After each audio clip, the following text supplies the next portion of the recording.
Genesis chapter 2 verse 17, but you must not eat the fruit of the tree of the knowledge of good and evil. If you do, you can be sure that you will die. Magandang araw at tatalakayin po natin ngayong araw sa ating daily devotion ay ang death. At ang una pong katuruan na natutuhan ko ngayong araw kay Pastor Russell Ocampo ay spiritual. Ito po yung 3 types of death, which is ang una nating tatalakayin ay ang spiritual, physically alive but separated from God. Nung sumuway po sila Adan at Eva sa utos ng ating Panginoon Diyos na nakalagay po sa Genesis chapter 3, hindi po sila agad namatay sa physical na anyo, pero isa-isang mas malalim at agarang uri ng kamatayan ang naganap. Ang spiritual po na kamatayan. Agad po nilang naramdaman yung bigat ng kasalanan na nagdulot ng hiya at takot sa presensya ng ating Panginoon Diyos. Kung dati po may malaya silang relasyon sa Kanya, o dati nakakausap pa nila ng diretsahan o ng parang casually lang ang ating Panginoon Diyos. Ngayon po ay nagtatago na sila at naghiwalay na sila sa kanyang presensya, o naiwalay na sila sa presensya ng ating Panginoon Diyos. Ang spiritual po na kamatayan ay nangangulugan na ang isang tao ay buhay sa katawan ngunit patay sa spirito, sapagkat nawala po yung ating ugnayan sa ating Panginoon Diyos. So, ugnayan po ni Eva at Adan sa ating Panginoon Diyos dahil nga po sa kasalanan. At dahil sa kasalanan, nagkaroon ng parang invisible barrier between man and God, o humans and God. Ito po ay dahilan kung bakit kahit ni isang tao ay buhay sa mundong ito, maaari pong tayo ay maging patay sa ating spiritual na aspeto kung wala pong relasyon sa ating Panginoong Diyos. Ang natutunan ko naman po sa pangalawang katuruan ng Pastor Russell Ocampo ay physical. Ito po yung second type of death. The spirit separates from the body. Dahil po sa kasalanan, napailalim po tayo mga tao sa katiyakan ng pagtanda, pagkakasakit at kamatayan ng katawan. Kung dati po ay tumatagal yung mga tao ng libo-libo o hundreds of years of age, ngayon po ay kapag nakalagpas ka na sa 100 ay parang sobrang grabing achievement na minsan nga ay parang naging impossible feat pa para sa ibang tao, lalo na sa mga third world country na sobrang hirap ang pamumuhay. At ayun nga po, hindi na tayo tumatanda ng grabe, yung parang kala Moises, kala Noah, sila Eva at Adan pa nga po bago po namatay. Kung if not thousands, naglipas sila ng 900 plus years bago sila mamatay.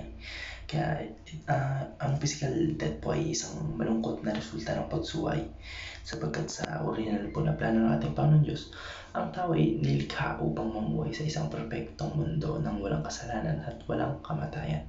Pero dahil po sa pagsuway at dahil sa kasalanan na nagawa nila Eva at Adan, dumating po ang physical na kamatayan, hindi lamang kay Adan at kay Eva, kundi sa lahat po ng mga tao, sapagkat ang kasalanan ay inipasa sa buong sangkatauhan.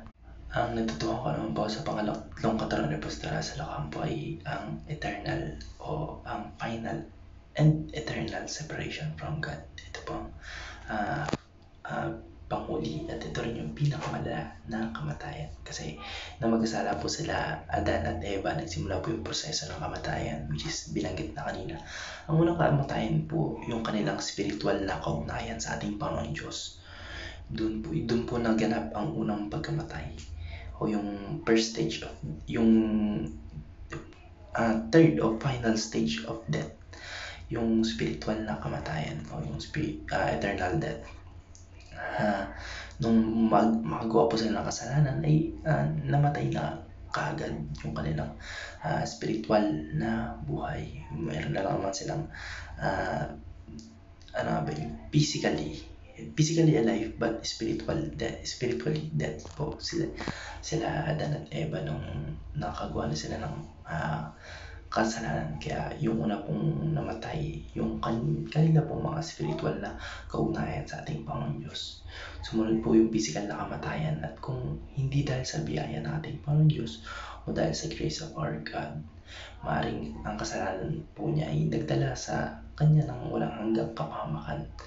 Ang kasalanan po ay lumikha ng isang napakalaking pagitan sa ating Panginoon Diyos at sa ating mga tao.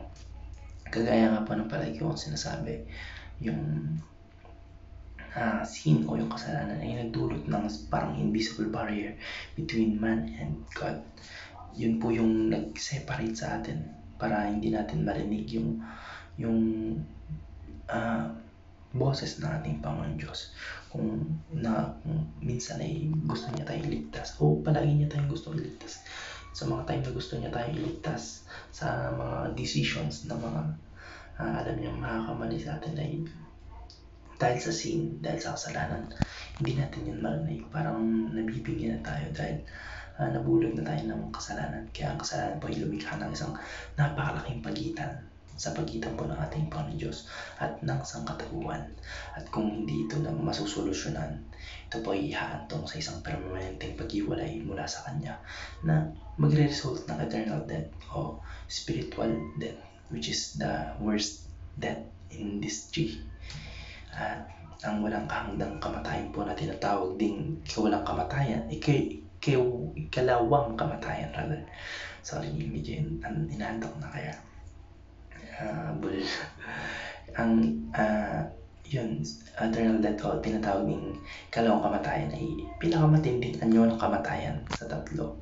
Ito po ay ganap na panghabang buhay na paghiwalay sa ng nating mga tao mula sa ating Panginoon Diyos matapos po ang huling paghuhukom o ang final judgment. Ang mga taong hindi napatawad sa kanilang mga kasalanan at hindi nakipagsundo sa ating Panginoon Diyos sa pamamagitan ng ating Panginoong Kristo ay haharap sa walang hanggang kaparusahan.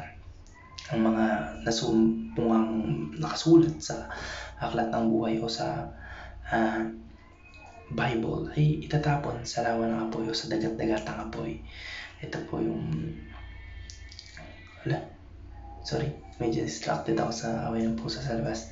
Kaya ayun, yung mga taong medyo distracted. Saan na ba tayo? Yung mga hindi po nasumpungan nakasulat sa aklat ng Biblia ay itatapon sa dagat-dagatang apoy, isang malinaw na larawan ng walang hanggang paghiwalay sa ating Panginoon Diyos at pagdurusa. Kasi nga po, nabanggit ko na rin ito siguro last week, na kapag naiwalay tayo sa ating Panginoon Diyos at wala tayo sa kanyang presensya, wala tayo sa kanyang grace, ay mapapahamak tayo. Kasi nga po, nag-iikis na lang tayo dahil sa grace of God, dahil mahal tayo ng ating Panginoon Diyos. Kasi kapag wala po tayo sa yaakap ng ating Panginoon Diyos, ay mapupunta po tayo sa immediate na kamatayan. Pero bagamat ang kasalanan ay nagdala ng kamatayan sa mundo, nagbigay po ang ating Panginoon Diyos ng solusyon sa pamamagitan ng ating Panginoong Kristo. Ang ating Panginoong Kristo po ay naparito upang buhay ng spiritual na patay, upang ipakita na may buhay pagkatapos ng pisikal na kamatayan, at upang bigyan tayo ng katiyakang makaiwas sa walang hanggang kaparusahan, which is the eternal death, sa pamamagitan po ng kanyang kamatayan at muling pagkabuhay. Natalo po ng ating Panginoong Hesus Kristo ang kasalanan at kamatayan. Kaya't ang sinumang sumasampalataya sa Kanya ay makakabalik sa ating Panginoon Diyos, magkakaroon ng buhay na walang hanggan, at hindi na kailangan matakot sa tatlong uri ng kamatayan. Yun lang po. Maraming salamat and God bless. Amen.